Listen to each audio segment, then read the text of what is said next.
We need to find a way to get in good trouble, necessary trouble, if we're going to save America.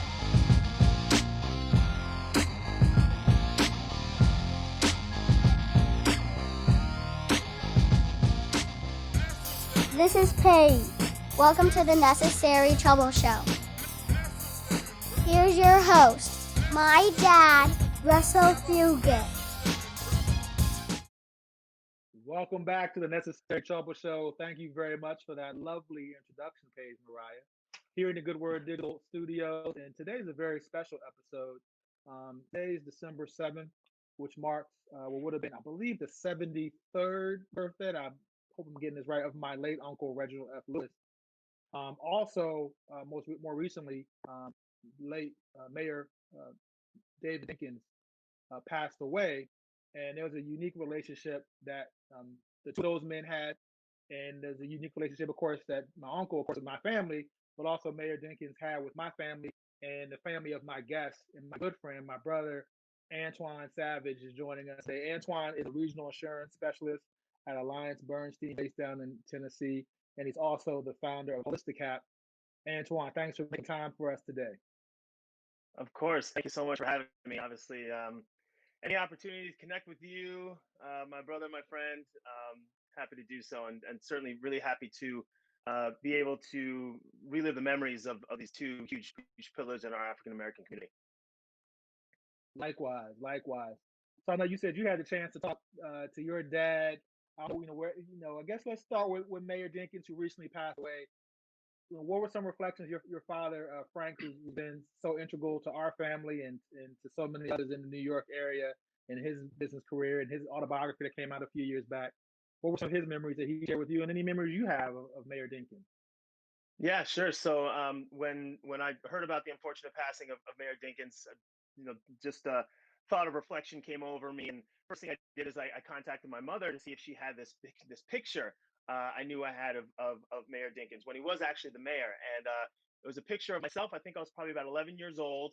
My sister, who's about 13 months younger than me, so you can do the math there, and my brother, who's about 7 years younger than me, and we were sitting at his desk when he was actively mayor at the time, and he was kind of pointing out different things on his desk. I'm sure they were notable people in very important pictures that he was showing to us when we were in the office.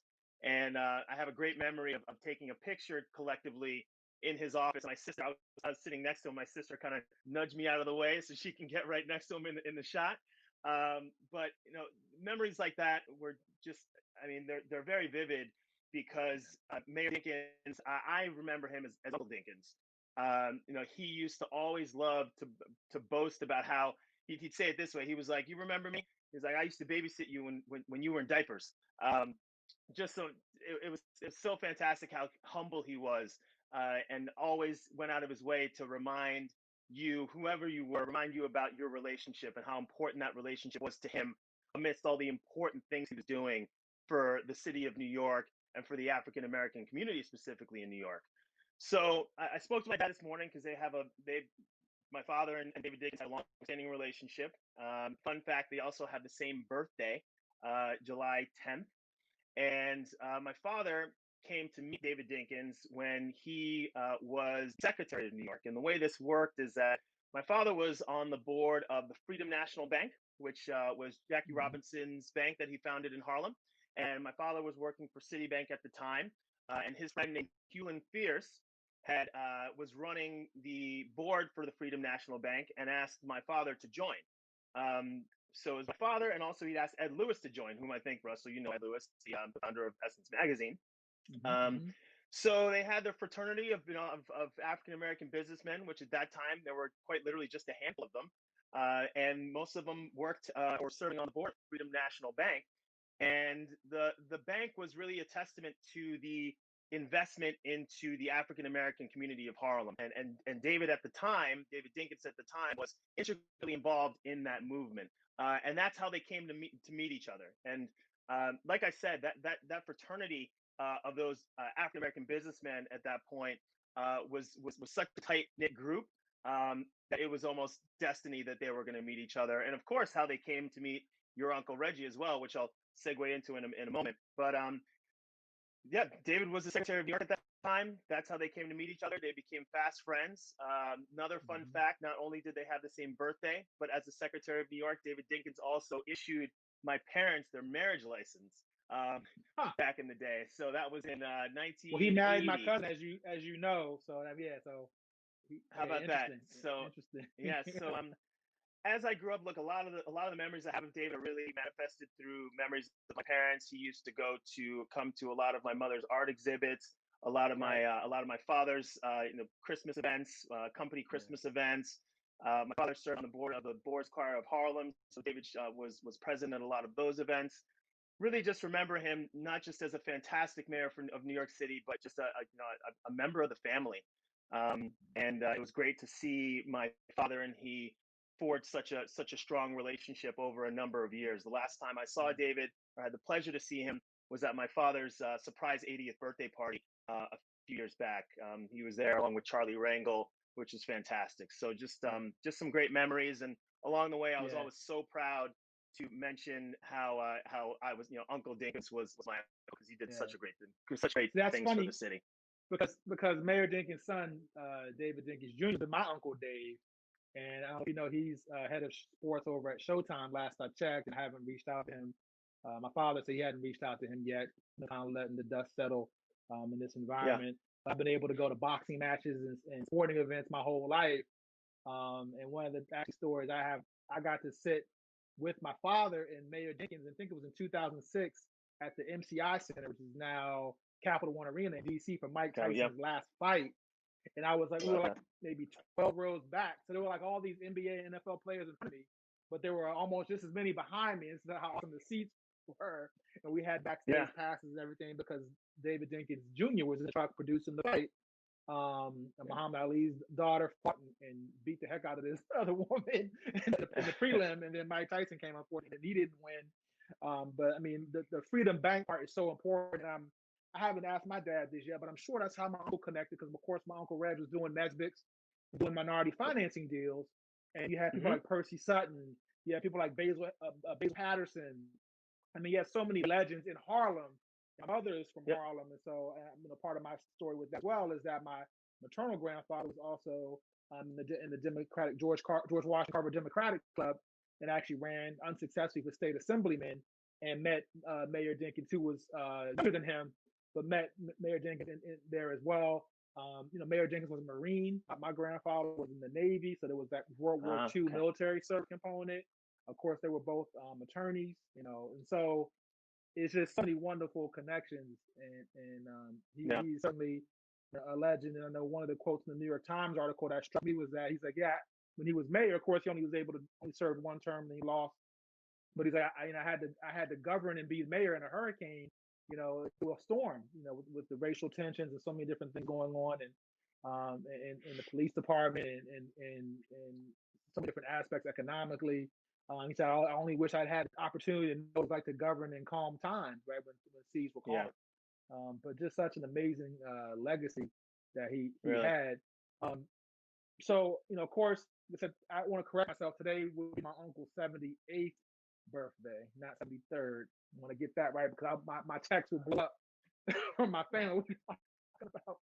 Um, so yeah, what did my father have on my uncle? I still feel like I get new stories from my aunts and my cousins and my Hmm. father. Um, love. What did any thoughts your father had to share? Any thoughts you have Yeah. about my uncle, my late uncle Reg? What a fantastic, grandiose figure. First of all, just commanded so much attention in a room, and not command is maybe not the right word. It's just magnetically attracted so much energy in the room. And it's interesting. You mentioned Uncle Reg financing minority deals because that's Yeah, actually how my father Frank Savage came to meet Reggie. So right. my father was working for a company called Equitable Life, and they Hmm. had started something. I have this on my whiteboard. They started an initiative called the Minority Enterprise Small Business Investment Company.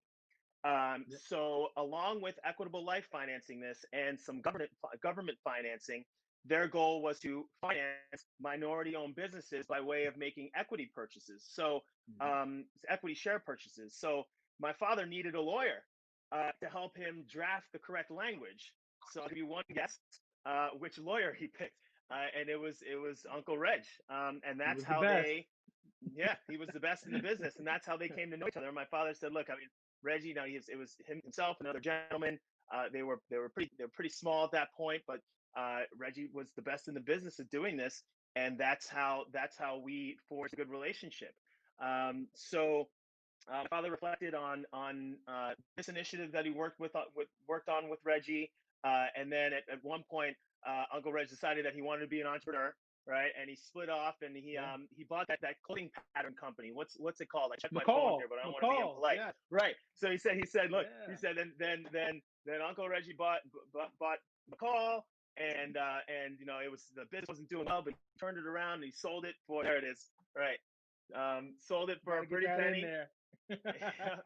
And then see, my dad has a pretty good memory at 82, and then he, he started, obviously, my dad segued to talking about Beatrice and the acquisition there. Yeah. On a personal note, great memories of going out to see Reggie and Uncle Reg and his house out in Long Island. And of course, my father and Uncle Reggie were very close, right? They forged a strong relationship, just like all these guys did, right? Like I said, there's only a handful of them at that point. But the reason their relationship, their bond became even that much stronger is because my mother, who is a Filipino woman, Right. is very close friends with Miss Loida Lewis, and they are best of friends to this day. So it was destined to have such a close knit relationship. I have fantastic memories, not just when Uncle Reggie was still around, but I have fantastic memories that we forged together in the future in his memory, such as the event that we were hosting at the Harvard Club when back in Yes. the old normal. I always have the opportunity to see Lloyd. I think that was the 70th birthday celebration, I think. Yeah, it was the 70th. Yeah, that's correct. So that was dating ourselves. That was 8 years ago. Hard to believe. Yeah, right. So it's great just to see his memory resonate through all the things that Lloyd does and all the things that we do. One thing I wanted to point out is, like I said, this fraternity of these guys. I mean, Mayor Dinkins and Uncle Reggie. I mean, they knew each other well. My father was in the mix there. There were a bunch of other guys like Hewlin Fierce and Ira Hall and Dwayne Hill. Just some names that are coming off the top of my head. Darwin Davis. What's important is you have those handful of individuals that stuck together, and it's so great that you're starting this initiative here via this show, because it's important for people like us to forge these relationships, these strong relationships, much like the previous generation had. So it's like extremely important and so great to be a part of. And I definitely sit here and think about how we're building the legacy with Necessary Trouble. My uncle looking at a few things when he got sick in '92, looking at the Baltimore Orioles, which my father went on to bid for. I think it's still one, or was the first, and may still be the only African American led group to ever be approved by a Major League Baseball team. I don't know. I'm not quite sure if that's changed in recent years. I don't think it has, but he was certainly the first. Then there was Chrysler with Lee Iacocca. And I think it was either Warner Brothers or Paramount who was talking about acquiring a film studio and understanding the power of media and messaging and narrative. And I think in this moment in 2020, I certainly have embraced understanding the power of that and launching this platform, Necessary Trouble. And I was actually talking to someone yesterday and remembered that, one of the first, before McCall Pattern, Uncle bought a little FM radio station in Virgin Islands in St. Thomas, a little concrete building on a hill. And I remember I was a young preschooler and went and lived with my father down there for about six months. And I remember being in the studio, and it was the first radio station to play reggae and FM in the Caribbean. Was not a moneymaker. They were able to sell it and move on to do McCall about a year or two later.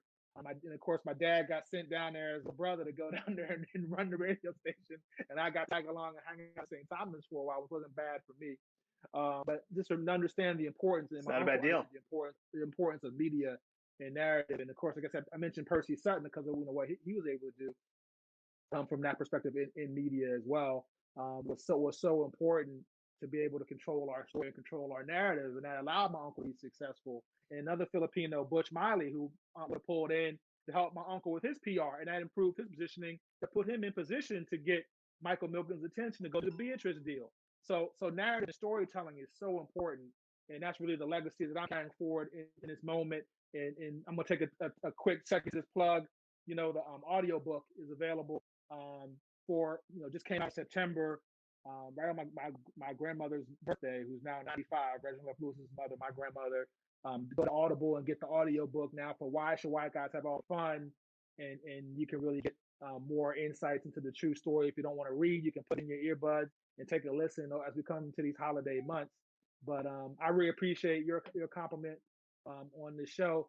So Antoine, tell us a bit about what you're doing with Holisticap and the Apex program, and some of the things you're doing. I know you have battle ropes to battle inequality and mental health Movember. Tell us about some of those initiatives. Yeah, so apart from working with AllianceBernstein, which has been a fantastic experience, try to spend my time helping others however I can.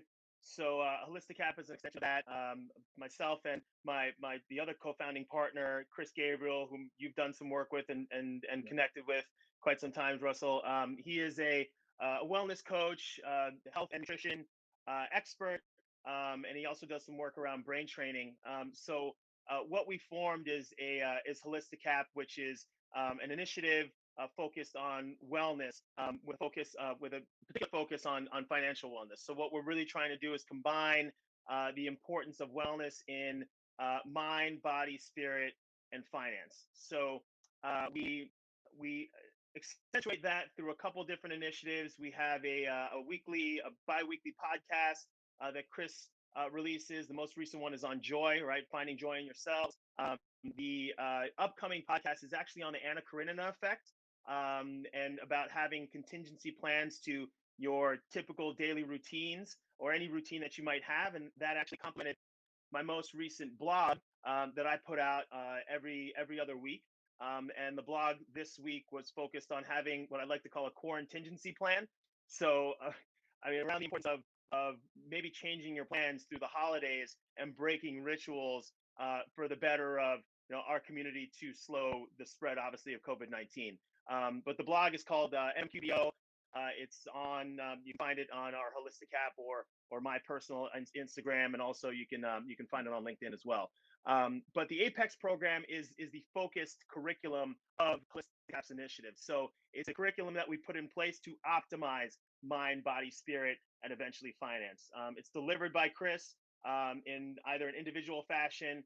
We're looking to scale seminars, but it's a fun grassroots initiative, something that we believe in, and is also helping people at the same time. And with helping people, Battle Ropes to Battle Inequality was an initiative that I undertook during after the unfortunate killing of George Floyd. What I did is I wanted to instead of just posting black screens on Instagram, and not to say that wasn't a message, but I wanted to turn reaction into action.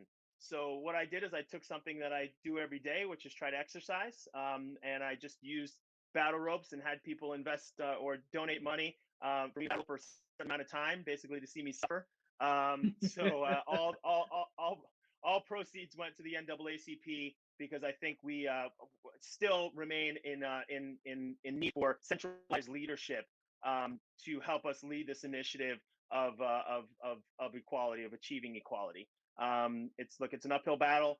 It's something that will continuously be fought, but I thought donating to a centrally old organization like the NAACP would be worthwhile. And then finally, just real quick, the mental health November. Obviously, November is a big month for raising awareness around men's health issues. So what I did is I just grew out this ridiculous goatee and asked for people donate You look funds. good, brother. Come on, now. Thank you. You look good, man. It actually works out. And I told everyone when I posted about mental health November, I said, look, now that quarantine taught me that I can actually grow some facial hair, I'm going to use it for use my cause for good.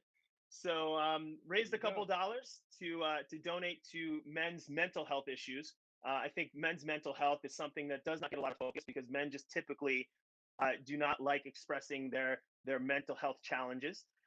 So I think that's something that's really important, something that also ties into our Holisticap initiative, right? The wellness, our real holistic wellness. So I try to come up with Brilliant. certain philanthropic endeavors like that, and that's what I got going on right now. I love it. I love how you're focusing your energy right now, and I almost envy you being if I may say, being a single man at the Yeah, time and yeah. energy. You can broadcast that. I don't have any problem with that. My man. Well, again, I love the mental health focus. I tell people that mental health is important. Go get counseling. Of course, people when Chadwick Boseman passed away, saying everybody needs to go get colonoscopies.